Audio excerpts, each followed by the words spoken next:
Inamin ang aktres na si Liza o Hope Soberano, na sa kabila ng paghanga ng maraming tao sa kanyang mukha, ay napakarami niyang insecurities sa kanyang katawan. Sa YouTube vlog ng celebrity doctor na si Dr. Vicky Bello ay naging guest niya si Liza, at dito inisa-isa ng aktres ang parte ng katawan niya na nagbibigay ng insecurities sa kanya. Mapapansin sa vlog ni Dr. Vicky Bello, na nakasuot ng malaking jacket si Liza, na siyang pinuna agad ng ilang televiewers, ngunit mapapansin na tila may kinalaman ito sa mga insecurities niya, dahil ayon sa actress number 1 insecurities niya ay ang kanyang timbang. Dahil madalas umano siya ikumpara noon pa sa ibang artista na mas napapanatili ang sexy na pangangatawan, ayon pa sa kanya bagamat alam niyang healthy siya dahil sa kanyang healthy diet at exercise, hindi niya maiwasang maapektuhan sa tuwing pinapuna ng ilan ang mabilis na pagdagdag ng kanyang timbang. Inamin din ni Liza na naapektuhan ang kanyang mental health, nung kasagsagan ng rumors na di umano'y nagdadalang tao siya. Dahil lamang nadagdagan ng kaunti ang kanyang timbang, dagdag pa umano dito ang demand ng showbiz industry na madalas siyang ikumpara sa iba.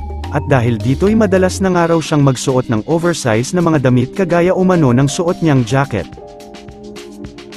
upang matakpan ang kanyang katawan, at maiwasang punahin ng mga netizens. Maliban dito sinabi rin ni Liza na isa pa sa mga insecurities niya, ay ang kanyang balat lalo na umano sa may parting legs. Nagsimula raw umano ito nang lumipat sila dito sa Pilipinas mula Amerika, at nanibago ang balat niya sa klima ng bansa.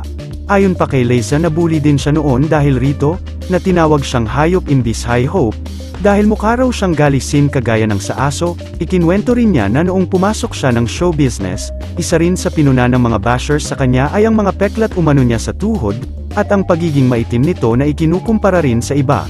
Kaya naman hindi maiwasang maapektuhan ang kanyang mental health, dahil sa mga insecurities niyang ito. Dagdag pa dito ay ang iniisip niyang problema ngayon sa kanyang buhok kung saan patuloy daw ang pagnipis nito, dala ng palagi ang pagpapaayos ng buhok.